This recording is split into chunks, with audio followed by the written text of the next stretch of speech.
Assalamualaikum warahmatullahi wabarakatuh teman-teman. Hari ini saya akan membuat mie shirataki yang berbahan dari tepung konjac, tepung porang.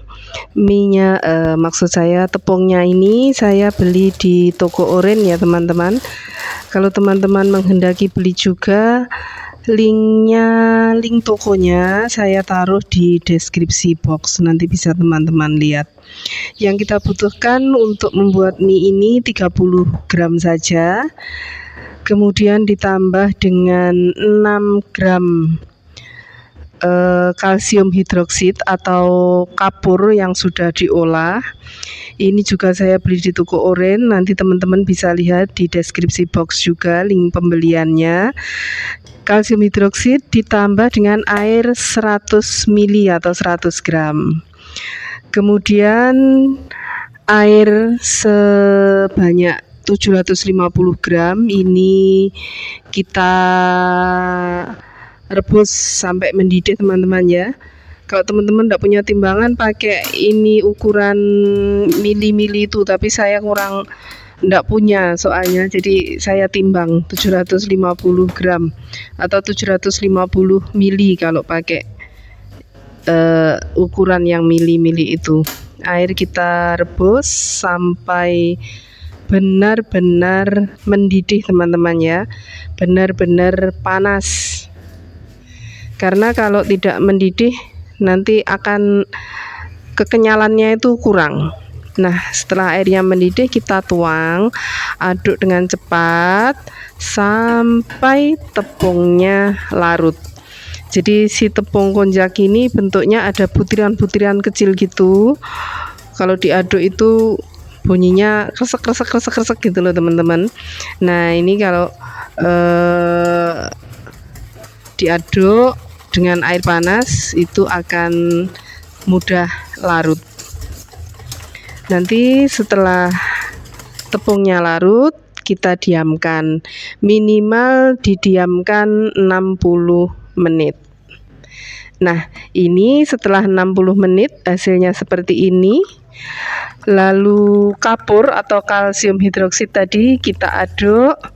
Itu mestinya disaring dulu teman-teman ya, saya lupa. Soalnya selalu masih ada yang menggerindil. Kapurnya aman kok dimakan. Jadi ini sudah diolah. Silahkan di googling sendiri ya, kalsium hidroksid itu apa, teman-teman silahkan googling sendiri. Tapi ini aman untuk dimakan. Tapi yang lebih baik lagi itu jika disaring, sehingga gerindil-gerindilannya yang kecil itu tidak ada. Nah, ini ngaduknya agak lama teman-teman ya, minimal 10 menit mengaduknya, supaya minyak itu kenyal atau lentur jadinya, tidak patah-patah. Ini diaduk terus sampai seperti dodol. Jadi agak sedikit sedikit lentur. Nah, sambil nunggu ini pengadukannya selesai, kita tadi panaskan air. Kalau airnya itu sudah anget-anget teman-teman ya, anget, jangan sampai mendidih, anget akan mendidih, menjelang mendidih, kita bisa mulai mencetak mie-nya. Saya pakai cetakan mie ini lebih praktis, tapi kalau teman-teman tidak punya bisa pakai plastik segitiga, dipotong ujungnya gitu untuk mencetak mie-nya. Pengalaman saya kalau pakai api, maksud saya air yang akan mendidih seperti ini, mie-nya itu tidak lengket, tidak saling menempel. Jadi mie-nya akan banyak cuek, tidak saling bergerombol, tidak menggosip mereka. Siap, pasangkan. Malah ketutupan tangannya gede nih sak. Siap. Maaf teman-teman ya. Kita celup-celupkan ujungnya. Untuk mencetak ini digoyang-goyang ya cetakannya. Jadi biar minyak itu menyebar, tidak menggerombol di satu tempat.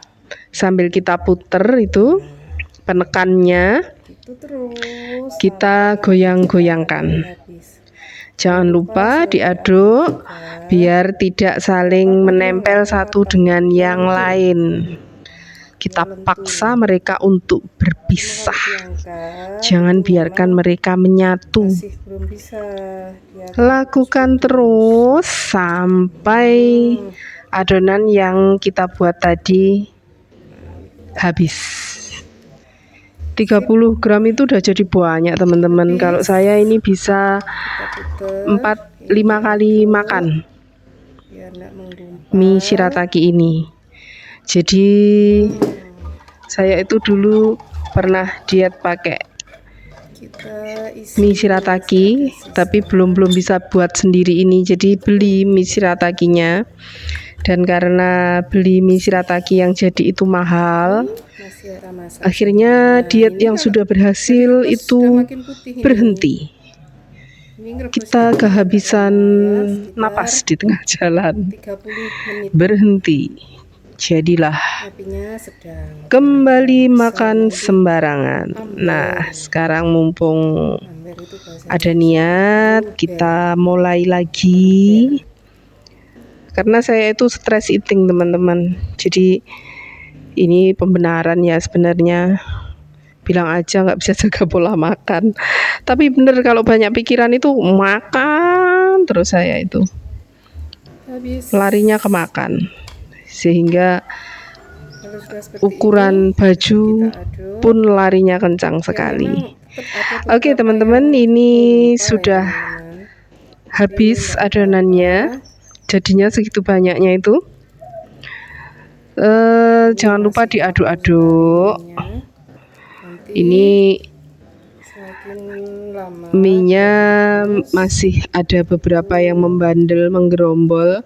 Bisa di tap-tap pakai sotilnya. Kita paksa pisahkan, atau kalau kalian tidak tega ya biarkanlah mereka bersatu. Biarkan sampai mendidih, tapi apinya nggak usah besar-besar, apinya sedang saja, sedang cenderung kecil ya. Nah segitu, kurang lebih 30 sampai 45 menit. Nah memang agak lama ngerebusnya, biar mie-nya ini lebih lentur, karena makin lama makin lentur. Kalau belum mateng itu mie-nya putus, diangkat itu putus-putus. Tapi kalau dia sudah mateng itu mie-nya menjadi lentur. Ini benar-benar mengenyangkan teman-teman, dan kata para ahli ini zero kalori, jadi cocok sekali untuk diet. Bagi yang ingin mengurangi jumlah kalori, defisit kalori, ini cocok sekali. Nah setelah 30-40 menit kita angkat, langsung dimasukkan ke air dingin. Ini airnya air mateng ya teman-teman, air dinginnya, karena tidak ada pencucian setelah ini. Jadi masukkan di air dingin, biarkan mie-nya berendam di situ sampai dia kedinginan. Nanti kalau sudah kedinginan kita tolong. Ini bisa teman-teman tinggal main ke tetangga, scroll YouTube, scroll TikTok, scroll WhatsApp, atau masak untuk anggota keluarga yang lain. Ini bisa ditinggal, biarkan dulu dingin di sini. Biarkan nanti setelah dingin dia bisa dingin. Nanti Kemudian bisa ditiriskan setelah dingin. Bisa kita kemas sesuai keinginan kita, seperberapa kita mau mengkonsumsinya. Ini penampakan mie-nya yang sudah mateng, lebih putih sedikit dibandingkan di awal ketika kita masak tadi ya. Jadi dari tepung aslinya itu lebih putih sedikit, tapi tidak bening. Memang penampakan seperti itu. Ini kalau saya biasanya kalau yang kita beli itu malah Pagi, putih seperti siang, sore, soun itu, besok paginya terus lagi gitu. luentur Nah, gitu. berhubung ini hari Nggak tahu puasa, gimana itu berarti buatnya, ini tapi ini enak kok, ini bisa enak untuk banget ini. 2 hari. Sahur Rasanya dan enak mie-nya ya, buka. seperti Terima kasih. mihun. Seperti mihun. Begitu teman-teman. Setelah sekian bisa kita tiriskan dan kita simpan. Terima kasih telah menonton, semoga bermanfaat. Assalamualaikum warahmatullahi wabarakatuh.